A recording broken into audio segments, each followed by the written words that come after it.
একদিন বাবা খাবার পরিবেশনের সময় ভীম গিয়ে মায়ের হাতটা ধরে বলছো, মা মাগো তুমি প্রতিদিন আমাদের খেতে দাও। মা আমার না পেট ভরে না, আমার না পেট ভরে না। তো তুমি প্রথমে আমাকে পেট ভরে খাওয়াবে, তারপরে যদি খাবার থাকে তখন বাকিদের দেবে। তুমি প্রথমে আমাকে পেট ভরে খাওয়াবে।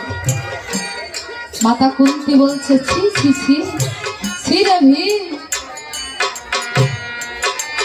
তুই কি বললি? তুই কি খাওয়া ছাড়া কিছুই বুঝিস না বাবা? সারা জীবন খাবো খাবো করেই গেলি। তুই খাওয়া ছাড়া কিছুই বুঝলি না। এখন মা যেই না এই কথা বলেছে, খাওয়া ছাড়া কিছুই বুঝিস না। ভীম গিয়ে মাকে বলছে, মা তুমি আমাকে এত বড় একটা কথা বলতে পারলে, আমি খাওয়া ছাড়া কিছুই বুঝি না। আচ্ছা বেশ, তাহলে পরীক্ষা হয়ে যাক, আমি খাওয়া ছাড়া কিছু জানি কিনা। মাগো বলো মা, তুমি আমার কাছে কি চাও?